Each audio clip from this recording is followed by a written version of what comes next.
Subscribe to our channel by clicking the subscribe button. Click the bell button and enjoy the latest uploads from our channel. इस वक्त senior सियासतदान Makhdoom Javed Multan press club में media से गुफ्तगू कर रहे हैं। कभी ओहदे की इक़्तिदार की दुआ भी मैंने नहीं मांगी आज तक कि मैं वज़ीर बनूँ, वज़ीर आज़म बनूँ, फलां बनूँ। ये मेरा अल्लाह और मेरे अल्लाह का रसूल जानता है, समझता है कि मैंने कभी यह दुआ नहीं मांगी।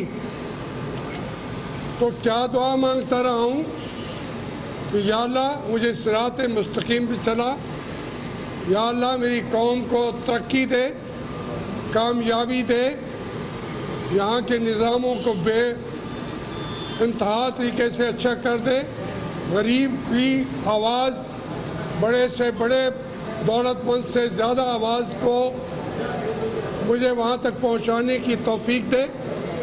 ये मेरी दुआ रही है अल्लाह के उस जगह पे जहाँ हुजूर ने नफलें पढ़ी हैं, मैंने वहाँ जाके नफलें पढ़ी हैं काबे के अंदर। मैं आपसे वो बातें अब फिर हालात भी बोलना शुरू कर देते हैं जो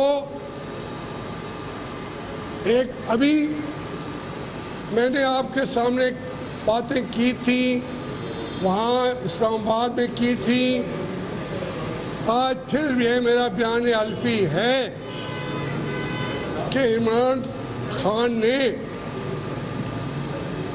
मैं था, वो थे और अल्लाह की ज़ात थी, कहा था कि तसद्दुक़ जिलानी के जाने के बाद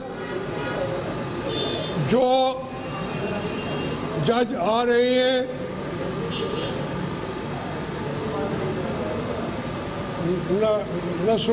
नस्र मिनल्लाह, ये वो आके पार्लियामेंट तोड़ देंगे, पार्लियामेंट डिसॉल्व हो जाएगी,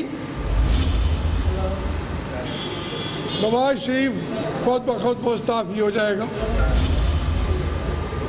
तो मैंने कहा कि ये बात भी आइन से बालातर है, आइन टूट जाएगा, मार्शल लॉ लग जाएगा। इमरान खान ने कहा कि आइन कैसे टूट जाएगा, वो सुप्रीम कोर्ट वाले ही खुद असेंबली को डिसॉल्व कर देंगे, पार्लियामेंट को। तो इस तरीके से मैंने कहा खान साहब, आपने आइन को, इस मुल्क के आइन को आप समझने की कोशिश करें। अगर मार्शल लॉ लग गया, उनका वो जज सुप्रीम कोर्ट अपनी हुकूमत बनाएगी। मैंने कहा वो जुडिशल मार्शल लॉ होगा, उन्होंने कहा तो वो बनाएगी, वो 3 महीने बैठेंगे। ये मैं हर बात एक एक लफ्ज़ का हल्फ उठा के कह रहा हूँ, यूँ समझे मैं काबे के अंदर से बात कर रहा हूँ। मैं अल्लाह की किताबों को सामने रख के हुजूर पाक के को हाजिर और नाजिर जान कर अल्लाह के बाद एक लफ्ज़ की कमी बेशी नहीं करूँगा। तो उन्होंने कहा टेक्नोक्रेट की गवर्नमेंट बना देंगे, महीने या 1.5 महीने के अंदर, सितंबर के आखिर में या अगस्त के आखिर में या इस 1 महीने के अंदर इंतखाब हो जाएंगे और उस इंतखाबात में हुकूमत अब हमारी बन जाएगी, क्योंकि मुकाबले में कोई आने की जुर्रत नहीं कर सकेगा।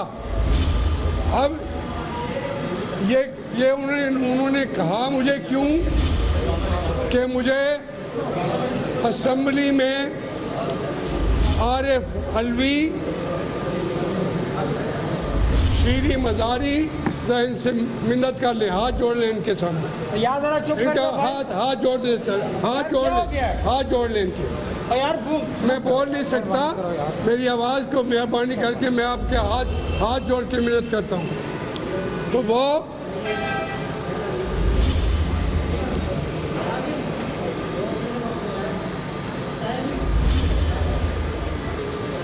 हुकूमत हमारी आ जाएगी। मैंने उनसे कहा कि आरिफ अलवी, शीरी मज़ारी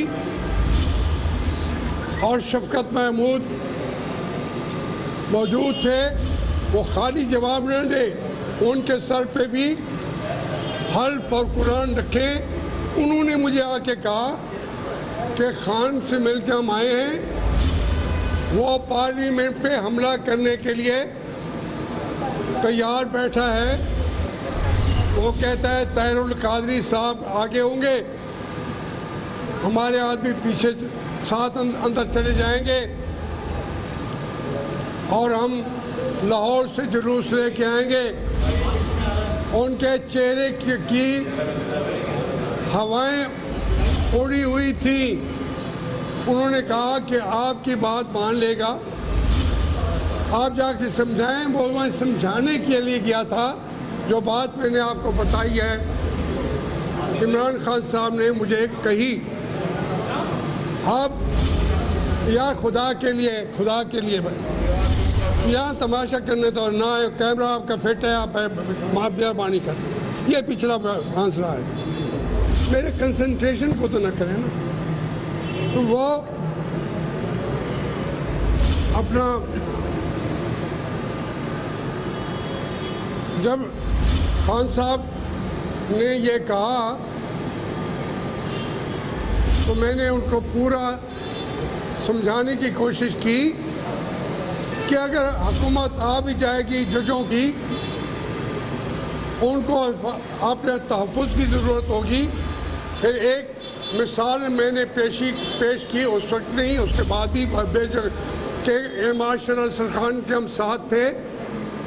उन्होंने ज़ियाउल हक़ और फ़ौज के हक़ में बयानात दिए। फ़ौज आ गई, हम खुश थे कि असर खान साहब सदर बन जाएंगे। उन्होंने उनको उठा के फेंक दिया। 6 साल एबटाबाद के उनके घर के अंदर, वो वहाँ से निकल भी नहीं सके। आज एयर मार्शल असगर खान मेरे आइडियल हैं, लेकिन हैं कहाँ? तहरीके इस्तक़लाल, तहरीके इंसाफ में हैं और उनका वजूद भी नहीं है। मैं जो आइडियल था मेरी ज़िंदगी का, पाकिस्तान के लोगों का, आज तक उसका वजूद भी नहीं है। मैंने कहा इमरान खान आपको बनी काला में डाल देंगे, फौज मजबूरन आएगी, हम उनके आने का एहतमाम भी ना करें। उनका नहीं, वो ठीक हो जाएगा। फिर उन्होंने ये तो मैंने एक पहलू बताया। दूसरा ये कि उन्होंने पार्टी का इजलास में डिस्कशन हो गई, रेजोल्यूशन तैयार हो गया, उसमें शीरी मज़ारी ड्राफ्ट बना रही थी। तो मैं फिर हल्फ उठा के कहता हूँ, अगर मैं नहीं हूँ तो इमरान खान हल्फ उठा के कहे। और उन्होंने कहा कि ज़रा ज़्यादा डाल दो बातें, क्योंकि वो भी कह रहे हैं। ये सारी पार्टी के सामने, वो अलग मेरे सामने, वो अलवी वाली गुफ्तगू अलग है।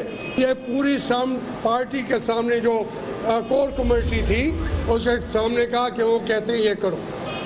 तो मैं नाराज़ होके आ गया मुल्तान में आप लोगों के पास। मैंने कहा ये टेक्नोक्रेट की बात जो कर रहे हैं, ये मार्शल लॉ की इब्तदा खुद कर रहे हैं। तो फिर मुझे यहाँ बुलाया गया। टेक्नोक्रेट्स वाला बयान मैंने कहा वापस लें। इमरान खान ने वापस लिया और मैं जाके लाहौर उनके साथ शामिल हो गया। हमारा जो काफिला है चल पड़ा। गुजरांवाले के करीब 5-6 लोगों ने आके नारे लगा दिए। हालत ये थी कि शेख रशीद ने कहा कंटेनर में, कहता है जी एक कंटेनर की मेज़ के नीचे घुस जाओ जी, घुस जाओ। खुद अंदर पड़ा था शेख रशीद, फौरन मेज़ के नीचे, भाई तुम्हें कोई खा रहा है कंटेनर में, मेज़ कैसे बचाएगी। इमरान खान को भी, वो भी लंबा पड़ा था मेज़ के नीचे। एक और हमारे दोस्त थे, वो भी थे, तो 2 नाम ही काफ़ी है अभी। तो वो इस तरीके से मैं बाहर निकला। मैंने कहा क्या बात करते हो। मैंने ललकारा उनको, गुजरांवाला के सब, मैं मुस्लिम लीग के लोग, मैं जानता था उनको। मैंने कहा खबरदार तुम आए। वो साथ साथ चलते रहे। किसी के पास असला भी था, लेकिन मेरे ऊपर कैसे जुर्रत करते। तो इसलिए हम जब वहाँ पहुँचे तो उसके बाद इन्होंने कहा हमने आगे जाना है। मैंने रोका कि पार्लियामेंट, मैं चूँकि सिस्टम की बात करता रहता हूँ, आज आपसे एक ही बात करता हूँ कि सिस्टम की बात करता रहता हूँ कि क्योंकि मेरी ज़िंदगी के अंदर ज़िया-उल-हक साहब के दौर से अब तक सिस्टम की जंग लड़ रहा हूँ। भुट्टो साहब के दौर में भी यही थी, उनसे भी सिस्टम की, मैं कहता फाशिज्म नहीं होगा, एक अकेले आप हुकूमत नहीं करेंगे। तो खैर वहाँ पे यह तमाम मौजूद हैं जो आपके सामने आए।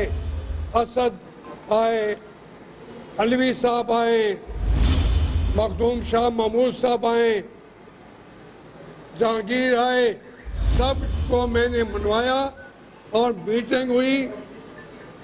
इमरान खान भी मान गया हम आगे नहीं जाएंगे। लेकिन फिर ऊपर जाके पीछे से कहीं से किसी ने क्या कहा, या खान साहब का अपना मूड हो गया कि मैं इस बहस में नहीं जाना चाहता। अब इन्होंने कहा हमने, मखदूम साहब हमने जाना है। मैंने कहा इमरान अक्ल की बात करो, पार्लियामेंट में चले गए, बाकी क्या जाएगा धक्के दे के। तो वो कहने लगे नहीं आप, मैं आपके साथ नहीं जाऊँगा। फिर क्या आपकी मर्जी है ना। मैं तो आ गया। मैं आज फिर कहता हूँ कि अदलिया जजों का नाम बार बार वो लेते रहे हैं। रात भी वो तस्लीम कर गए हैं 3 दफ़ा कहा कि जस्टिस आसिफ खोसा ने रिक्वेस्ट की, मुझसे रिक्वेस्ट की मुकदमा में मेरे पास लेके आओ। सच कैसा जज है कि वो अदालत में बैठ के कह भी रहा है तो उसका भी जुडिशल काउंसिल के अंदर जस्टिस खोसा साहब को ले जाना चाहिए। क्यों एक एक आदमी को बैठ के वो बैठे कि जैसे वो कोई सब्जी की दुकान पे बैठा बातें कर रहा हो, ये तो नहीं होता। लेकिन ये बात मैं नहीं कह रहा, ये इमरान खान साहब ने कही है, उन्होंने फरमाया है। तो मैं आपसे एक बात कहना चाहता हूँ, ये सारी बातें एक एक लफ्ज़ मेरा कसम है। पहला मौका मिला अज़हार तशक्कुर का तो किसकी तस्वीर पेश किया उन्होंने, उस भगोड़े की, उस गुंडे की जो इस मुल्क का, जिसने आइन पाँव के नीचे रौंद डाला था। किसी के लिए काबिल एहतराम होगा, मेरे लिए वो आदमी काबिल एहतराम नहीं है जो मेरे मुल्क के आइन को पैरों के नीचे रौंद देता है।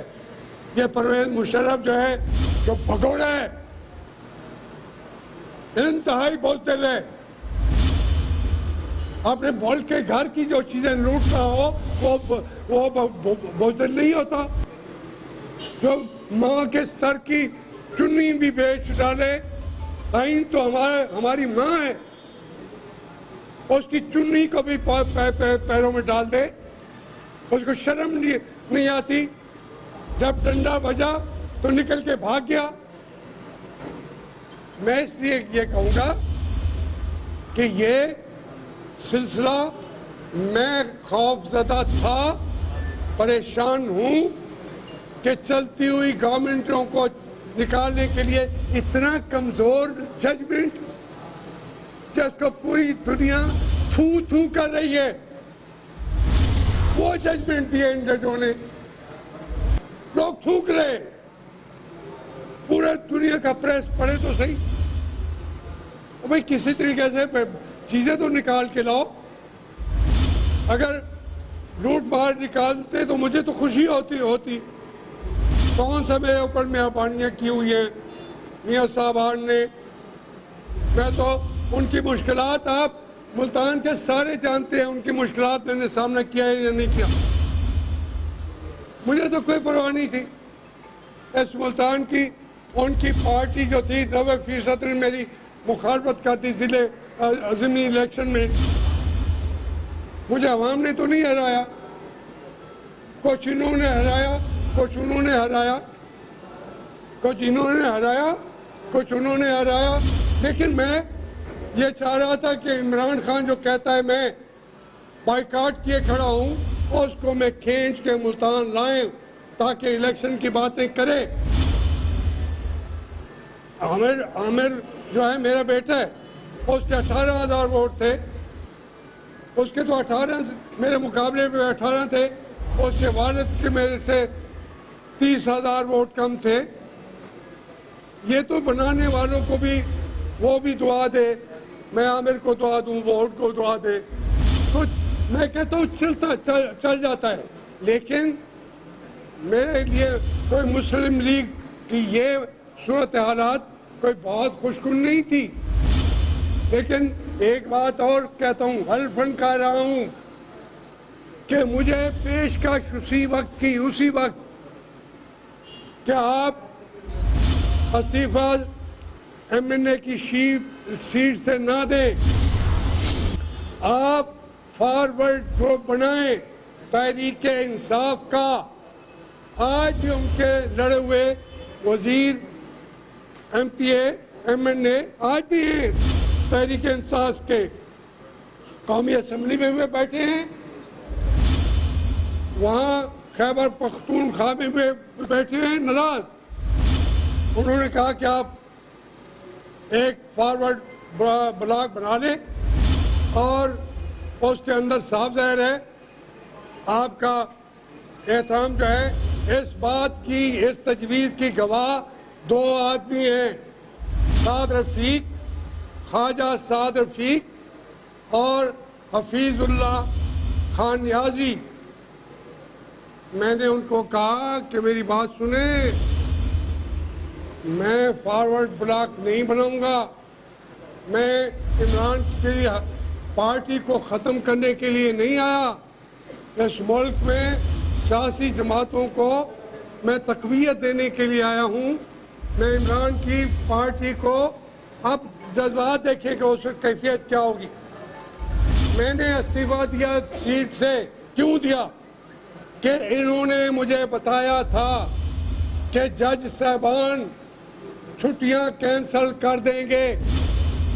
जिस वक्त उन्होंने कैंसिल की तो मैंने कहा वक्त आ गया है। मैंने किसी से मशवरा किए बगैर मैं हाउस में गया, मैं जज साहबान को एड्रेस किया। ये बातें मैं आपको बता चुका हूँ कि पाकिस्तान के 2 चीफ जस्टिस, एक तो सियासतदान है, बात तो कर सकता है ना, इफ्तिखार चौधरी जैसे 4 साल मुझे जमानत की दरख्वास्त भी देखी भी नहीं है। मैंने उसको के लिए इतना काम किया जेल में बैठ के कि उसने कहा आप मेरे पीरो मुर्शिद हैं, मैं आपके सामने चल भी नहीं सकता। दूसरा भी तकरीबन चीफ जस्टिस ही है। ये मैंने उनकी बका के लिए जंगें लड़ी हैं।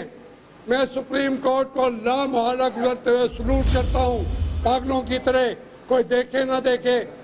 मैं असेंबली में स्पीकर की कुर्सी को सलाम करता हूँ, कोई देखे ना देखे। मुझे अदारों की अजमत चाहिए। मैं पाकिस्तान के एक फौजी के बूट पर नवाज शरीफ को, खुद को, बच्चों को कुर्बान कर दूंगा। उसका इज्जत और एहतराम मेरे नज़दीक ज़्यादा है उस फौजी की। लेकिन हर कोई अपनी अपनी जगह पे काम करे।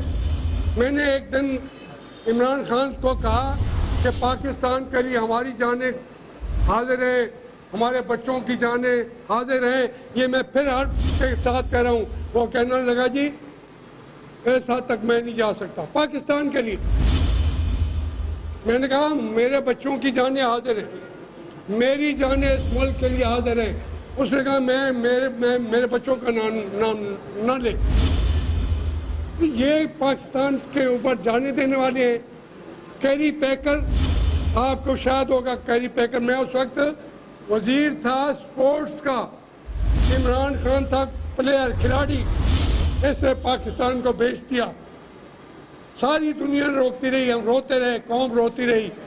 कैरी पैकर के अंदर उसने, ऑस्ट्रेलिया के उस बंदे ने तमाम मुल्कों से लोगों को पैसा लेके खरीद लिया। हम रो रहे थे। इमरान ने हमारी पूरी टीम भी बेच दी उसके हाथ में। उस वक्त तमाम मुल्क अपने उनका जो इस तरीके का